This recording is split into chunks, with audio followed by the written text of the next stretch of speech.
Pourquoi y a-t-il des enfants qui souffrent, sont malades ou même pire? Qu'a fait un enfant pour souffrir comme cela? Question difficile, la question habituelle de la souffrance. Je peux répondre, mais c'est pas que ça qu'il y aura moins de souffrance, d'accord? On ne sait pas pourquoi une personne souffre. On connaît des cadres généraux pourquoi une personne peut souffrir. Alors, à propos des enfants, c'est que les enfants de moins de 13 ans et 12 ans souffrent à cause des péchés de leurs parents. C'est clair que ce n'est pas que cela.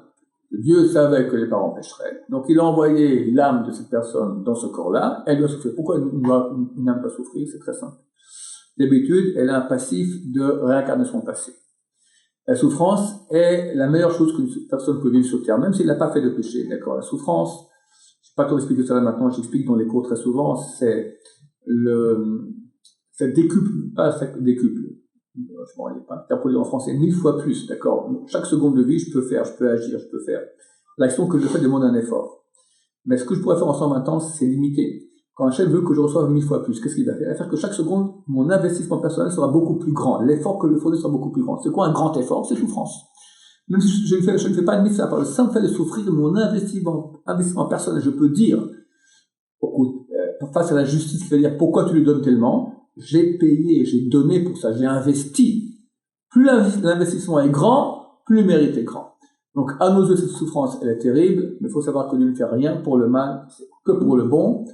Et ces enfants, très souvent, sont des réincarnations de grands tzadikim qui sont venus sur Terre, qui doivent réparer des choses, et après ils repartent, ou des fois ils meurent en âge jeune. C'est des grands tzadikim d'habitude, on voit que c'est des gens très bien d'habitude, parce ils sont venus réparer une petite chose qu'ils devaient faire, encore gagner quelques mitzvot, quelques souffrances maintenant, ils repartent vite au Lamaba, proche d'Hachem, où ils sont beaucoup mieux. Ils sont venus ici, des fois après des milliers d'années, des fois des tzadikim après 3000 ans, reviennent ici sur Terre, en tant qu'enfants qui souffrent et partent jeunes de ce monde-là, s'ils devaient encore réparer, ou encore, quand on se rapproche d'Hachem, alors l'exigence est beaucoup plus grande. Au bout d'un moment, à ton essence, ton carburant, c'était une chose que tu as fait. Ok, mais tu montes, au bout d'un moment, tu arrives à une limite. Alors tu reviens sur Terre, tu souffres un bon coup, et ça se donne encore, jusqu'à l'infini, un mérite colossal. C'est dur à comprendre, c'est dur à accepter au niveau sentimental, mais c'est la réalité. Il faut travailler au niveau de notre tête, qui va convaincre notre corps de ces réalités, qui est la vraie réalité. Bien sûr, je ne dis pas qu'il faut s'ouvrir contre l'enfant, et on doit souffrir avec lui, et le pauvre, c'est terrible. Mais savoir qu'il ne peut pas y avoir du mal qui vient d'Hachem. C'est un grand famille de Emouna. Il n'y a pas de plus grand mérite que la souffrance. On ne doit pas demander la souffrance, parce qu'on ne sait pas si on tiendra le coup par rapport aux souffrances.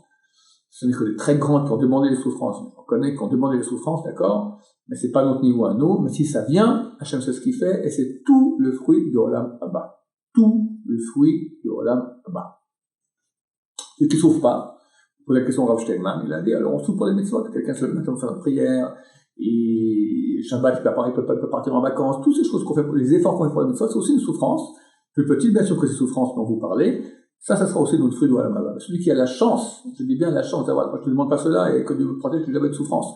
Mais s'il y a la chance, parce que Dieu sait qu'il devrait souffrir, c'est une chance, c'est un grand cadeau d'Hachem, et si on le vit ainsi, on l'accepte, et beaucoup de gens ont l'accepté, ont souffert beaucoup, ils sont décédés pour finir, mais ils sont partis en tant que tzaddik.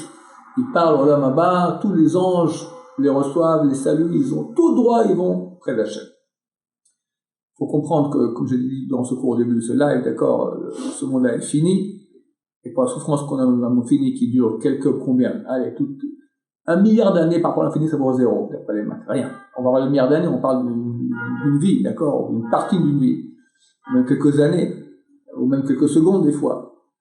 Ce qu'on gagne par rapport à cela est infini. Donc ça jamais s'arrêtera, jamais. Donc ça vaut la peine.